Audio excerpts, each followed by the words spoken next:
Russell viper যতটা না বন জঙ্গলে আছে তার চেয়ে অনেক বেশি দেখা যাচ্ছে এখন ফেসবুকে। সবার মাঝে আতঙ্ক বিরাজ করছে। এটা নিয়ে খুব বেশি আতঙ্কিত হওয়ার কিছু নেই, কারণ এই সাপ বাংলাদেশে নতুন না, এই সাপ বহু আগে থেকেই বাংলাদেশে আছে। হয়তো কিছু সিজনে এর বংশ বিস্তার একটু বেশি হয়।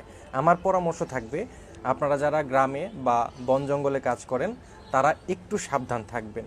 যদি কারো পায়ে বা হাতে কামড় দেয় তাহলে তার একটু উপরে হালকা করে বাদ দিতে হবে, যাতে রক্ত চলাচল একদম বন্ধ হয়ে না যায়।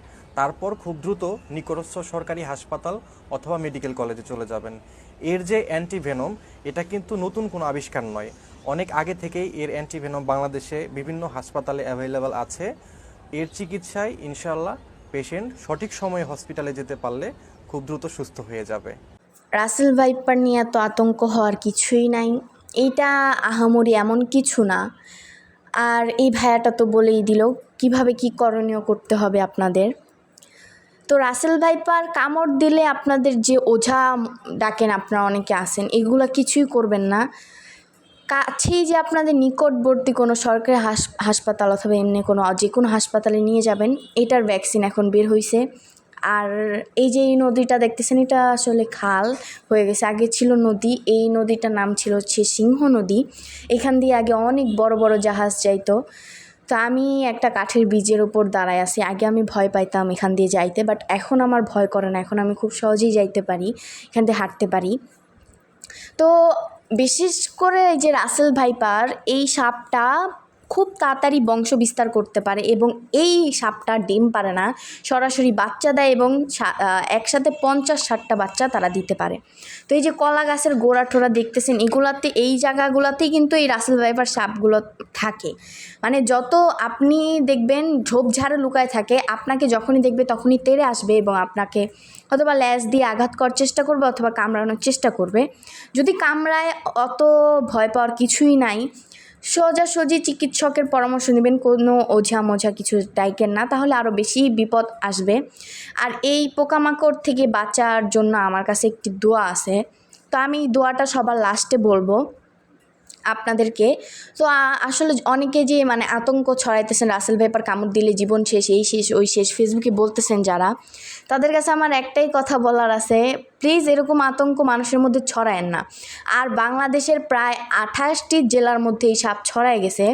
তো এখন সরকারের, অনেকে বলতেছেন সরকার মানে কোনো পদক্ষেপ কেন নিচ্ছে না। সরকার আস্তে আস্তে পদক্ষেপ নিবে, এটার জন্য আমাদের অপেক্ষা করতে হবে। এখন আপনারা যদি বেশি আতঙ্ক মানুষদের মধ্যে ছড়ায় দেন, তাহলে তো মানুষ এমনি আতঙ্কের মধ্যে মারা যাবে। রাসেল ভাইপারের আর কামড় দিতে হবে না। আর এই সাপটা বাংলাদেশে অনেক আগের থেকেই ছিল, হয়তো বা মানে এতদিন আমরা কেউ খোঁজ খবর পাই নাই, এতদিন কেউ দেখি নাই, হঠাৎ করে আমরা কেউ খোঁজ খবর পাইছি। খোঁজ খবর পাওয়ার পরের থেকে আতঙ্ক ছড়াই গেছে সবার মনে।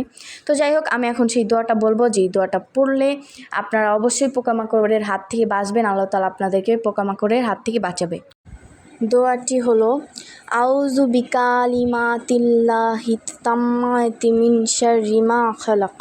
এই দোয়াটা পড়লে অবশ্যই আল্লাহ তাআলা আপনাদের সবাইকে পোকামাকড়ের হাত থেকে রক্ষা করবে। এবং আমাদের কিন্তু আল্লাহ তাআলার উপরেই ভরসা। আমার যে এর আগে একটা মাটির কালারের সাপ বেরোইছিল, ওই সাপটাও কামড় দিলে লাইভ রিস্ক ছিল।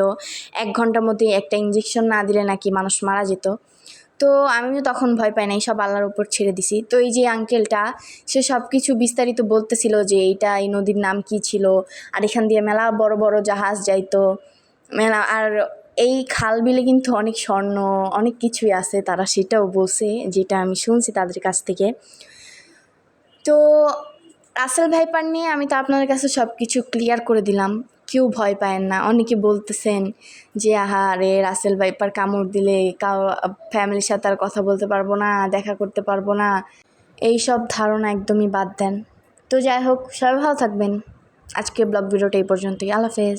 এই যে 2 পিচ্চিকে যে দেখতে পারতেছেন, একটার নাম লামিয়া আর একটার নাম তাসনিয়া। এই যে ওর নাম তাসনিয়া আর এর নাম লামিয়া। তাসনিয়া অনেক ভালো আর লামিয়া ফাজিল।